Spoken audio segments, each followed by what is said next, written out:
The third thing that men get wrong, and we need to change this thinking, is that you need to learn that your superpower is vulnerability.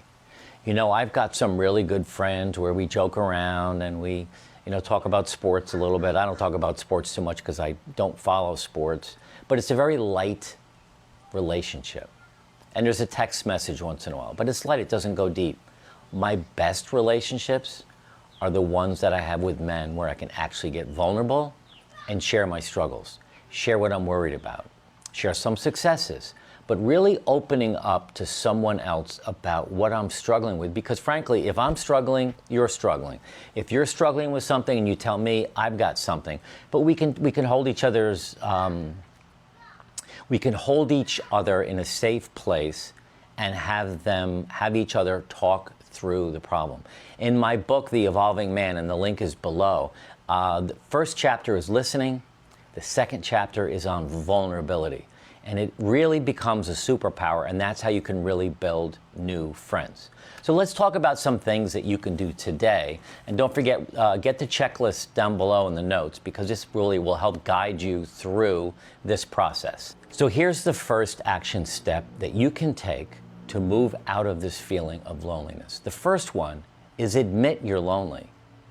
You know, my dad was a Marine, and he always taught me to be tough. And whenever I would cry, if I was sad, he'd always say, "Stop your crying, I'll give you something to cry about." He set the example for me that he can solve any problem that comes his way. And he spent a very lonely retirement because of that. He didn't rely upon friends. He relied upon alcohol a little bit too much.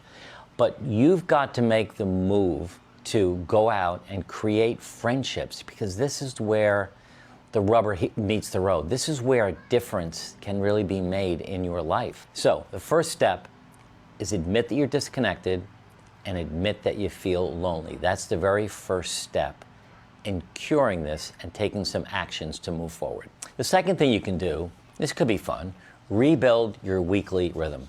If your weekly rhythm is getting up whenever you want to, having coffee, turning on the news, going to the laundromat, maybe going to the recycling center, doing some things like that, shake it up a little bit. Shake up your daily and weekly routine to bring some change into it. Like I said, listen, I'm on Marco Island, Florida. There's 4 different men's groups. I don't go to any of them because they really don't have the time. But I do go to the gym, and I've built community there, and I've met men that I now hang out with a little bit. I sign up for golf by myself, and I get hooked up with 3 other guys on the Saturday morning golf league, and I meet men that way. So put yourself in a position where you are actually out meeting people so that you can start to build relationships. The third thing you can do, and this is actually fun, I want you to think about making a list of all your old friends. High school, college, work. Just make a long list, 20 names. If you have their cell phone number, shoot them a text, give them a call.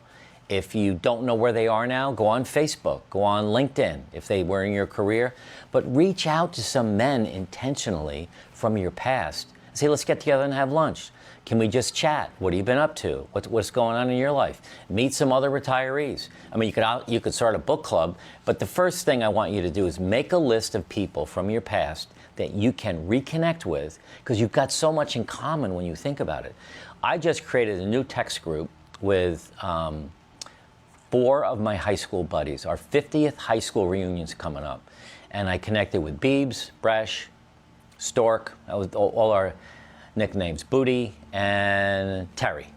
So the 5 of us, 6 of us are in this text group, and now we're starting to reconnect a little bit, sharing some pictures and some stories. It really feels good, and I feel connected to these guys, and I haven't seen them in 40 years, maybe 50. The other thing you can do is say yes to something.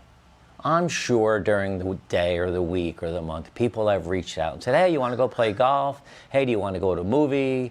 Hey, do you want to grab coffee?"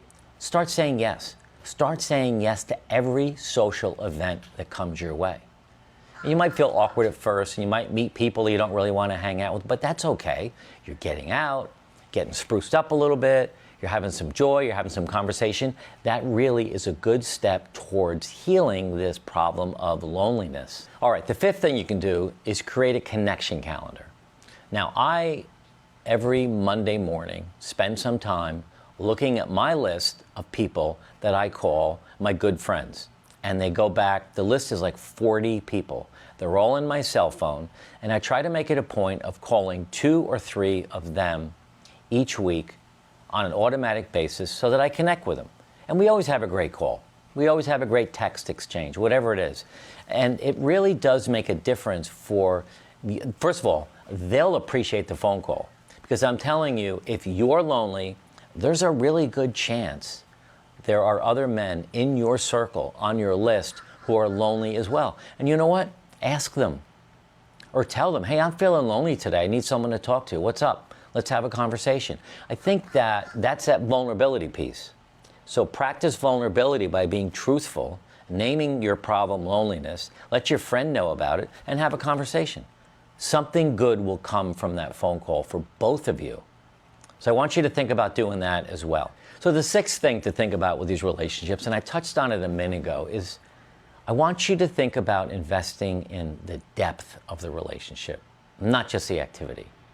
You know, I did a video, you can watch that one next. It's things I learned from a 90-year-old man. I went to play golf in the men's golf league on a Saturday, and I get in this cart with this older guy. He looked older, so I assumed that he was, and he didn't really want to talk. He didn't seem like he was interested in having a conversation. So we played a couple holes without talking much, and I was a little frustrated, and I thought, this can be a long 18 holes. And then I decided, you know what, I'm going to go deep.